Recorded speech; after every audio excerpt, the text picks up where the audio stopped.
Pernahkah kalian berpikir, di balik gemerlap visi masa depan, ada realita yang sengaja dikubur?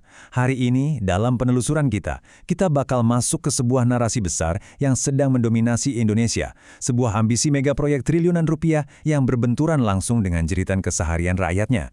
Ini bukan sekedar tentang membangun gedung kaca dan beton, ini tentang menata ulang nyawa dan prioritas sebuah bangsa. Mari kita bongkar realitas yang sesungguhnya. Indonesia sedang membangun ibu kota baru, tapi apakah rakyatnya ikut dibangun? Oke, coba kita bedah masalah ini sama-sama. Ketegangan inti dari telaah kita hari ini berpusat tepat pada pertanyaan tajam tersebut. Sebuah pertanyaan yang menggemakan keresahan dari jutaan nyawa yang hidup di bawah bayang-bayang proyek raksasa. Kita masuk ke bagian pertama, megaproyek di tengah krisis, atau yang sering disebut sebagai ilusi kemajuan. Gini, negara menjual narasi ibu kota baru ini sebagai simbol masa depan yang gemilang kan? Alasannya klasik, Jakarta udah terlalu padat, tanahnya makin turun, dan ekonomi yang katanya terlalu Jawa-sentris.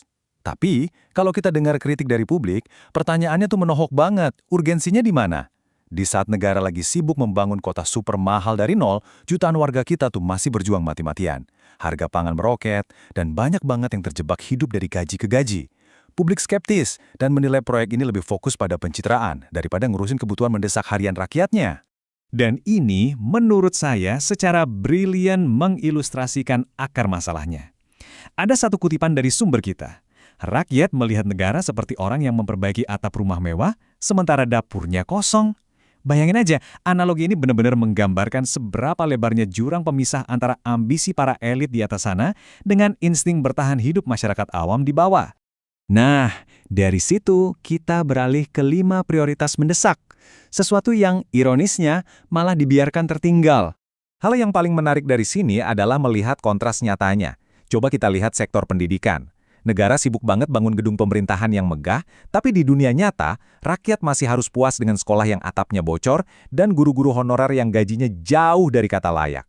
Di sektor kesehatan, visi kota futuristik ini langsung berbenturan dengan realita pasien yang harus antri panjang banget cuma buat dapat layanan BPJS.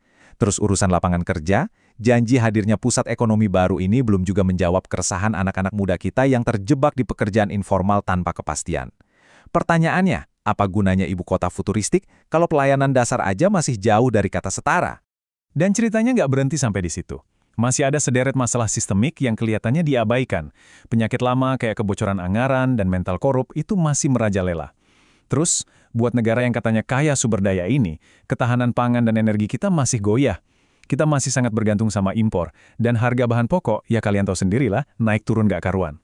Penulis sumber ini menyoroti satu fakta pahit, ngebangun gedung pencakar langit setinggi apapun tuh, nggak ada artinya, kalau rakyatnya masih dihantui rasa takut mikirin besok mau makan apa. Lalu, bagaimana dengan realita pembangunan ibu kota itu sendiri di lapangan?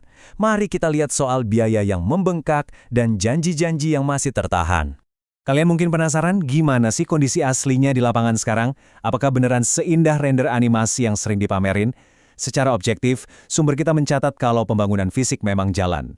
Kawasan inti mulai kelihatan bentuknya. Tapi kalau kita lakukan cek realita, biaya proyek ini membengkak luar biasa. Dan ujung-ujungnya, ketergantungan ke APBN alias uang negara ternyata masih sangat tinggi. Janjinya kan bakal banyak investor asing yang masuk, tapi nyatanya mereka masih ragu. Belum lagi kita ngomongin soal potensi konflik lahan sama warga lokal dan dampak lingkungan yang masih jadi kekhawatiran. Hasil akhir dari pertaruhan raksasa ini mungkin baru bisa dibuktikan puluhan tahun ke depan.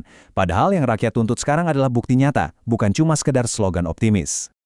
Sekarang kita masuk ke area yang lebih gelap, kebusukan sistemik di ruang publik. Atau bisa kita bilang, inilah penyakit yang sebenarnya. Pertama, mari kita bahas soal fenomena buzzer dan manipulasi opini. Ruang publik kita hari ini tuh rasanya sengaja banget dibanjiri sama propaganda, framing, sampai serangan personal. Sadar nggak sih kita tuh dipaksa masuk ke dalam perang opini di media sosial yang asli melelahkan banget? Dampaknya, pengawasan kita terhadap kebijakan-kebijakan krusial yang langsung berdampak ke hidup kita justru jadi terlupakan.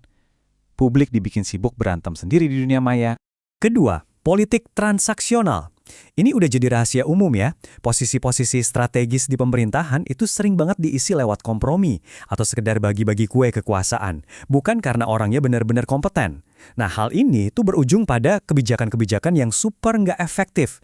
Nggak heran kalau publik sekarang mulai mempertanyakan secara fundamental, sebenarnya kualitas para pejabat dan sistem birokrasi yang harusnya melayani kita ini kayak gimana sih? Coba dengar baik-baik kutipan ini.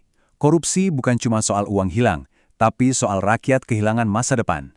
Ini teman-teman, adalah jantung dari semua kritik terhadap korupsi yang udah jadi endemi di negara kita.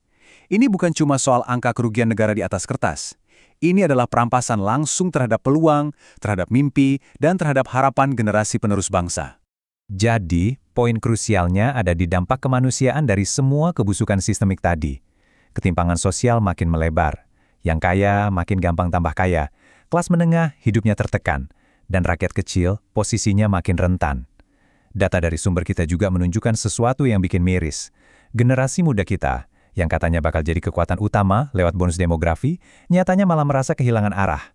Banyak dari mereka yang pesimis, kena burnout, kesulitan buat sekedar punya rumah, dan memendam ketakutan yang luar biasa soal masa depan mereka sendiri.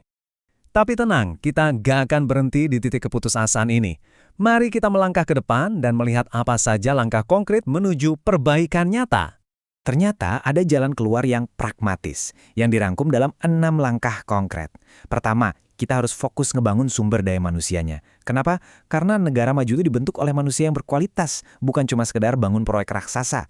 Kedua, transparansi anggaran itu mutlak. Setiap proyek harus bisa dipantau publik. Ketiga, reformasi pendanaan kampanye buat memutus rantai politik transaksional tadi. Keempat, perkuat pendidikan yang kritis supaya rakyat nggak gampang dimanipulasi propaganda. Kelima, pemerataan ekonomi yang beneran nyata, fokusnya ke UMKM dan pertanian, bukan cuma proyek mercusuar buat pamer. Dan yang terakhir, hukum harus benar-benar tegas ke kalangan elit. Kepercayaan publik itu baru bisa lahir kalau elit yang korup dihukum sama kerasnya dengan rakyat kecil. Pada akhirnya, Indonesia bukanlah negara yang miskin, tapi pertanyaan terbesarnya bukanlah tentang seberapa megah dan futuristik bangunan yang bisa kita dirikan.